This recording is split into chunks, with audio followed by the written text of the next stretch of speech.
नमस्कार,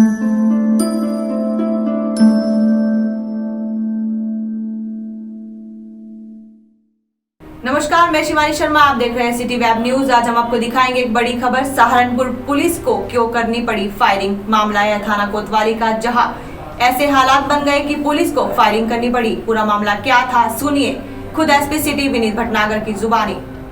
देखिए, कोतवाली नगर थाना क्षेत्र के पहलवान पीर की घटना है। रूटीन में चेकिंग चल रही थी। इंस्पेक्टर कोतवाली नगर से हम चेकिंग कर रहे थे। देहरादून रोड की तरफ से मोटरसाइकिल पर दो व्यक्ति आए और पुलिस की चेकिंग देखकर वो बड़ा हड़बड़ा करके ढमोला नदी की तरफ को मुड़े हैं। पुलिस को भी जब उनको संदेह हुआ और उनका पीछा किया तो इस हड़बड़ी में उनकी मोटरसाइकिल गिर गई। एक बदमाश वहीं पर पुलिस पर फायर करता रहा, दूसरा फायर करके भागा है पुलिस के ऊपर और ढमोला नदी के ज़रिए जो है वो भाग गया। उसकी घूमने चल रही है। जो बदमाश वहीं मौके पर था और मोटरसाइकिल थी, इस बदमाश ने पुलिस के ऊपर जान से मारने की नीयत से फायर किया। पुलिस ने भी जो आत्मरक्षा फायरिंग करी है उसमें ये भी जो है पैर में चोट लगने से घायल हुआ है। बाद में इसको बेहतर इलाज के लिए ज़िला अस्पताल भेजा गया। अभी उसकी स्थिति स्टेबल है, उसका इलाज चल रहा है।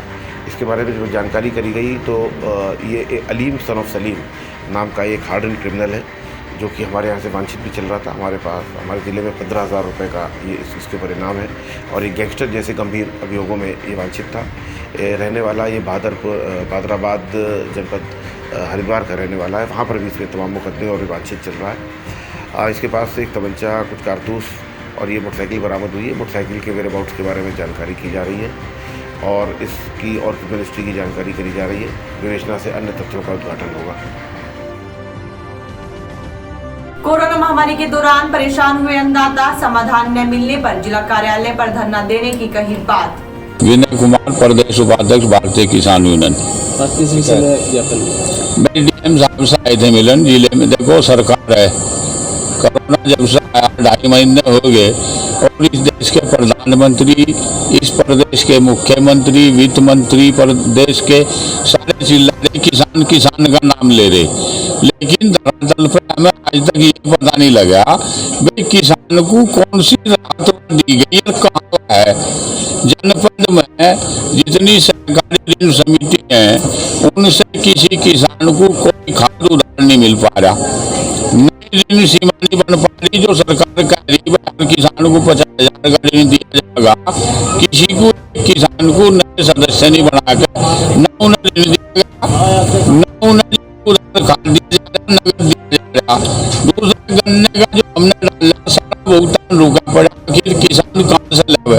डीएम साहब के पास कल जो बैठक होगी सारे विभागों की और किसानों के लोग कल होंगे, समस्या का समाधान यहाँ मिलकर इस मेज पर बैठकर होगा, ठीक है।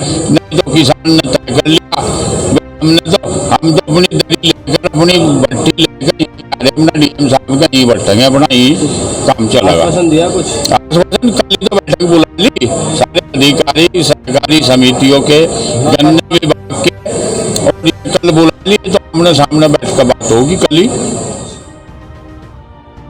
कोरोना योद्धा सेवा सम्मान से नवाजे गए राजकीय श्रेय रोग विभाग के वरिष्ठ टीबी पर्यवेक्षक MP सिंह चावला।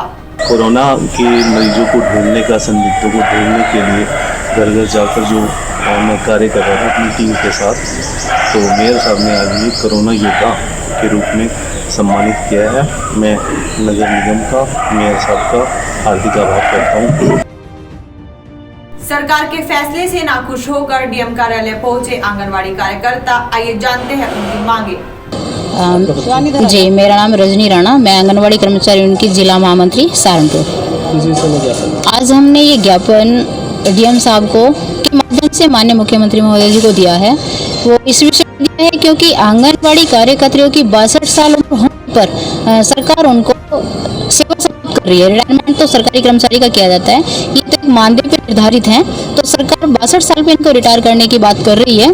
तो इसी सरकार से मांग की है कि कम से कम आप जब इन्हें हटाने के लिए जा रहे हैं तो कम से कम इनके लिए एक मुश्त 5 लाख प्लस इनके लिए पेंशन की व्यवस्था 5,000 रुपये सरकार को करनी चाहिए, ताकि ये लोग अपना गुजारा कर सकें। क्योंकि इतने साल सर्विस देने के बाद इन लोगों को अब इनके बस की तो कुछ है नहीं, काम करने के लायक बची नहीं है, तो कम से कम इनका गुजारा तो कम से कम हो जाए, तो सरकार पेंशन की इनके लिए व्यवस्था करे। इसीलिए डीएम साहब को हमने ज्ञापन दिया है।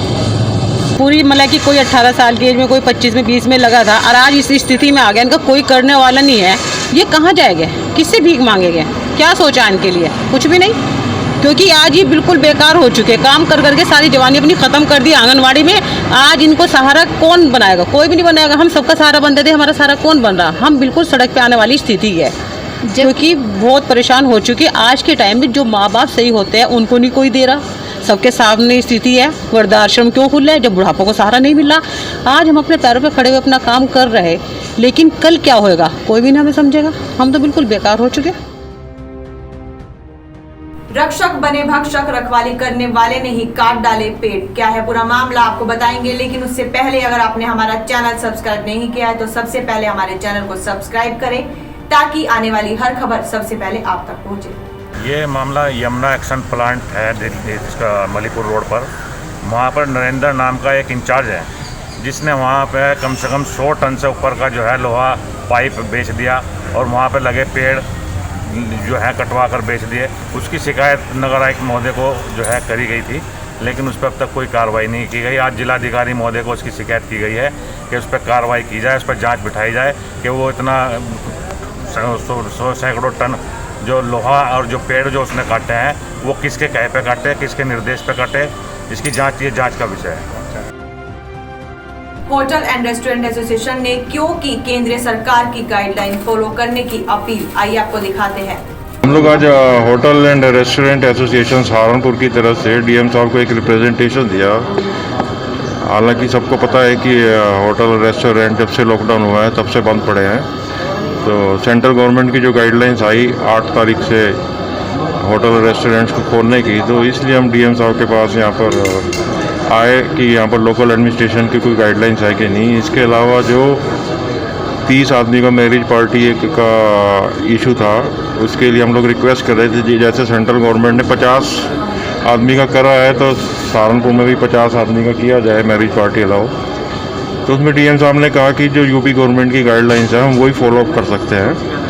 और इसके अलावा जो बार्स का लास्ट ईयर का स्टॉक पड़ा है उस इशू पर भी हमारी डीएम साहब से बात हुई, तो डीएम साहब ने हमें एश्योर किया है कि वो जो है हम लोग उसको कंसीडर करेंगे कि स्टॉक आपका रिलीज हो जाए। उत्तर प्रदेश उद्योग व्यापार प्रतिनिधि मंडल ने डीएम को 1000 मास्क देते हुए समस्त बाजार खोलने की उठाई मांग। आज ननौता उत्तर प्रदेश उद्योग व्यापार प्रतिनिधि मंडल का एक डेलीगेशन आदरणीय जिलाधिकारी जी से मिला और उनको ननौता उद्योग व्यापार प्रतिनिधि मंडल की ओर से 1000 मास्क हमने डीएम साहब को सौंपे।